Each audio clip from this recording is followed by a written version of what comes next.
ലൈംഗികാരോപണ വിവാദങ്ങൾക്കിടെ Rahul Mamkootathil MLA പൊതുപരിപാടിയിൽ പങ്കെടുത്തതിനെ ചൊല്ലി പാലക്കാട്ട് പ്രതിഷേധം. KSRTC AC bus service flag off ചെയ്യാൻ രാഹുലിന് അധികൃതർ ഒത്താശ ചെയ്തെന്ന് ആരോപിച്ച് DYFIയും രാഹുലിനെ വെല്ലുവിളിച്ച് BJPയും രംഗത്തെത്തി. രാഹുൽ ഔദ്യോഗിക പരിപാടിയിൽ പങ്കെടുത്തതിൽ കോൺഗ്രസിനുള്ളിലും ഭിന്നതയുണ്ട്. ഇന്നലെ രാത്രി 9:15 KSRTCയുടെ പാലക്കാട് ബംഗളൂരു പുതിയ AC bus service Rahul flag off ചെയ്തത്. ചടങ്ങ് രാഹുലിന് വേണ്ടി രഹസ്യമാക്കി നടത്തിയെന്ന് ആരോപിച്ച് DYFIയും CITUയും രംഗത്തെത്തി. ജില്ലാ ട്രാൻസ്പോർട്ട് ഓഫീസറെ ഉപരോധിച്ചു. രഹസ്യമായിട്ട് INTCക്കാരെ കൂട്ടുപിടിച്ചുകൊണ്ട് 9:05 MLA വരികയും ആ ഉദ്ഘാടനം നിർവഹിക്കാനുണ്ടായത്.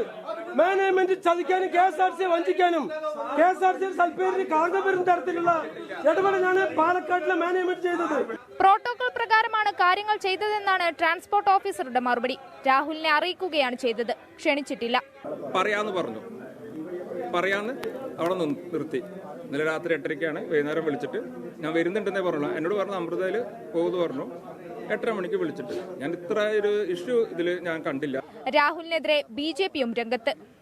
ഈ പാത്തും പതുങ്ങിയും ഇരുട്ടിന്റെ മറവിൽ ആരെയും അറിയിക്കാതെയുള്ള ഒരു ഉദ്ഘാടന ചടങ്ങിൽ പങ്കെടുക്കുക എന്ന് പറയുന്നത് ഞാൻ മനസ്സിലാക്കുന്നത് ആകെ അദ്ദേഹത്തിൻ്റെ കൂടെ ഒരു 5 or 6 പേരാണ് അദ്ദേഹത്തിൻ്റെ കൂടെ ഉണ്ടായിരുന്നതെന്നാണ് ഞാൻ മനസ്സിലാക്കുന്നത്. അതേസമയം പരിപാടിയെ ചൊല്ലി കോൺഗ്രസിലും പൊട്ടി പരിപാടി നടത്തിയതെന്ന് ആരോപിച്ച് കോൺഗ്രസ് നേതാവും പാലക്കാട് നഗരസഭാ കൗൺസിലറുമായ മൻസൂർ മണലാഞ്ചേരി ബ്ലോക്ക് കോൺഗ്രസ് വാട്സ്ആപ്പ് ഗ്രൂപ്പിലിട്ട സന്ദേശം പുറത്തായി. 24 പാലക്കാട്. ലോകത്തെവിടെയായാലും ഏത് സമയത്തും 24 വാർത്തകളും ഓഗ്മെന്റഡ് റിയാലിറ്റി പാക്കേജുകളും എക്സ്പ്ലെയിനറുകളും വിശദമായി കാണാൻ ഞങ്ങളുടെ YouTube ചാനൽ നിങ്ങൾക്ക് സബ്സ്ക്രൈബ് ചെയ്യാം.